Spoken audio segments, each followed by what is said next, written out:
The factory headlights on the 9th generation Accord leave a lot to be desired, and even the high beams don't give you a lot of down-road performance at night. So today we're going to replace the factory halogens with a full set of AutoOne LEDs.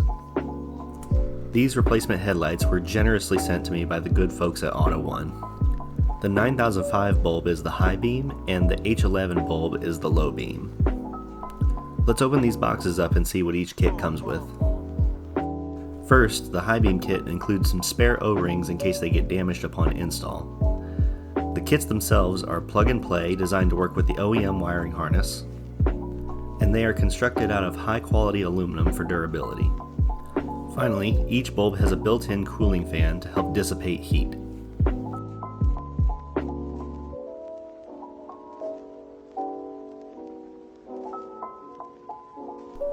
The story is much the same with the low beams, but you get an appropriate gasket for an H11 bulb to start. These bulbs also feature a cooling fan and are also plug and play. The same durable aluminum construction means that these low beams will also last a very long time. Now let's head outside and put them on the car.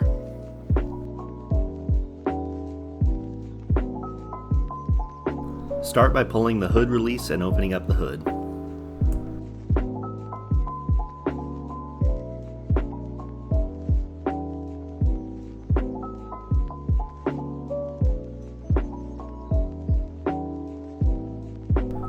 There are two headlights in each housing.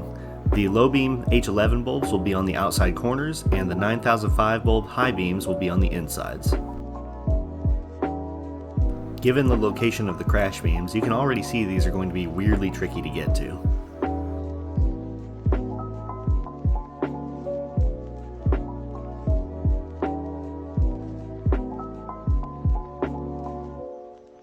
We're going to start with the passenger side high beam, which requires moving the coolant overflow tank. The tank itself is slotted into a metal bracket, so all you need to do is grab the bottom of it and give it a firm pull upward.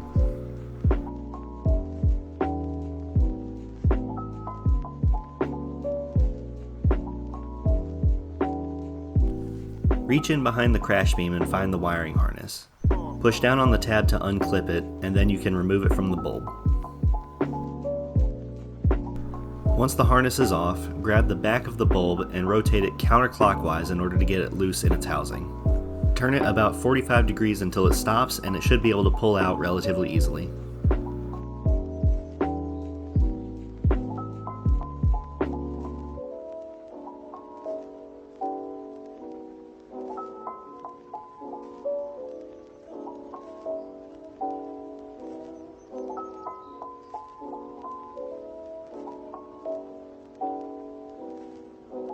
Take your high beam bulb and reach around the crash beam and insert it into the headlight housing.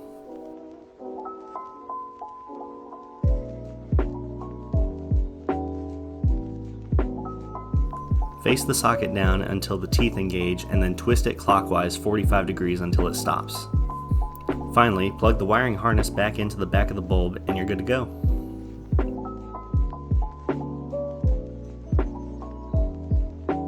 For the driver's side high beam, you will need to remove the intake snorkel. There are two clips on the front bumper that hold it in, but these are pretty loose, so it just pulled right out.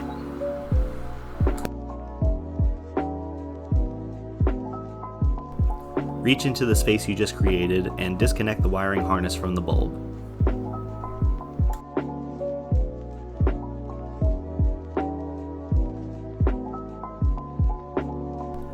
Same as before, rotate the bulb 45 degrees counterclockwise and it should pull right out.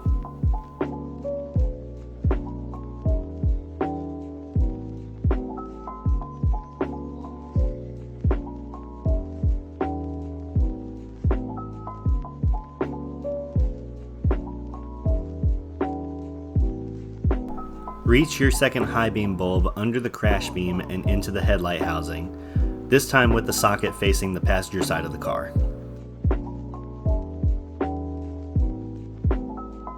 Rotate it 45 degrees down, clockwise, and it should lock into place.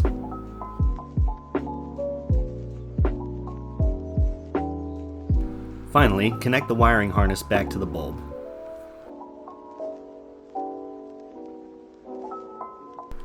Now let's put the intake snorkel and the coolant overflow tank where they're supposed to be. The coolant tank has a big plastic tab on the side of it that slots into a metal bracket. Just slot the tab into the bracket and it locks itself in place.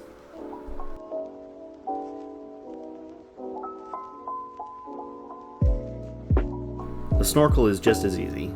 All you need to do is line up the hole with the intake tube with the 2 holes for the plastic clips, and it snaps right into place.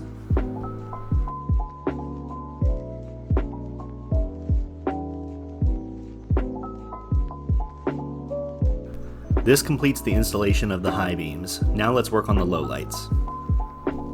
We'll start with the passenger side since that's the easier side to reach. Reach your hand under the crash beam and unhook the wiring harness from the bulb the same as before.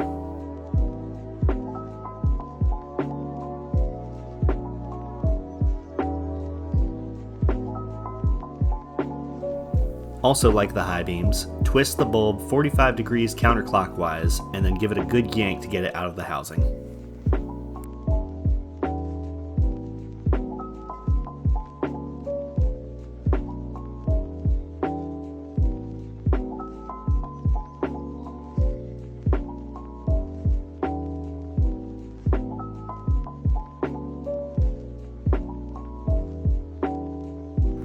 Take your LED low light replacement and work it under the crash beam into the headlight housing.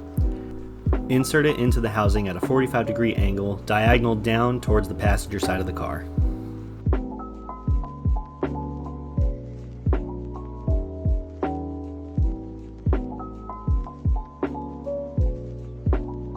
Reconnect the wiring harness the same as before, and let's move to the driver's side.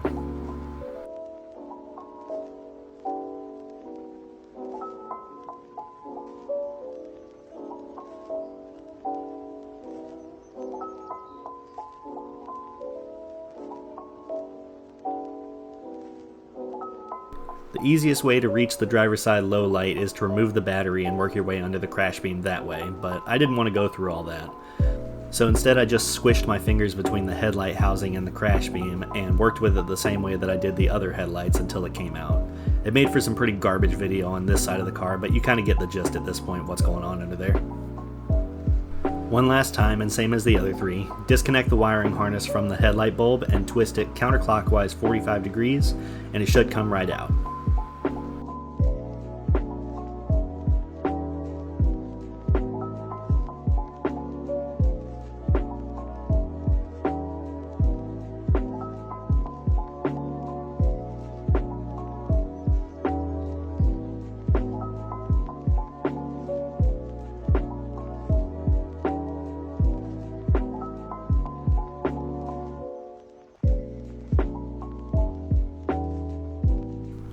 Take your final low beam bulb and insert it into the housing with the socket facing down and towards the passenger side of the car at a 45-degree angle.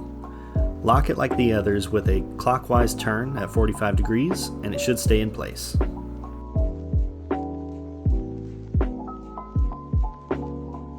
Plug the wiring harness back into the socket and you are done replacing your headlights.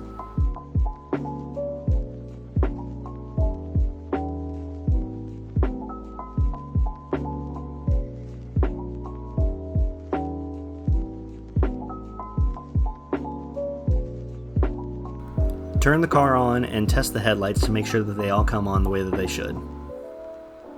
Now for a little demonstration. As I back the car away from this wall, you can see that the cutoff line remains well defined and gets lower on the wall as I back up. This is so that these headlights do not blind other drivers. When I turn on the brights, however, you can see that a focused beam projects straight ahead of the car and not side to side. As I continue to back away from the wall, you can see that the low beams spread side to side very far so that you can see obstacles on the side of the road. The high beams remain focused on what's in front of you and are incredibly bright. Here in this comparison, the factory halogens are on the top screen and the AutoOne LEDs are on the bottom screen. The first thing you notice is the difference in color. The factory halogens have a yellow tint to them, whereas the LEDs project a much whiter light. The difference in brightness is also very apparent, with the LEDs outperforming the halogens by a wide margin. Finally, and perhaps the most important difference, is the range of visibility. The LEDs on the bottom screen can see the sides of the road much more clearly than the halogens can, and can see obstacles such as mailboxes or animals that might cross your path far sooner than the yellow lights can. In addition, the LED high beams make it possible to see obstacles, obstructions, and road signs much farther down the road than the halogens ever could. Being able to see things in the road from much farther away gives you the opportunity to react or slow down if necessary much quicker. I hope that this comparison and tutorial were helpful. Thanks for watching!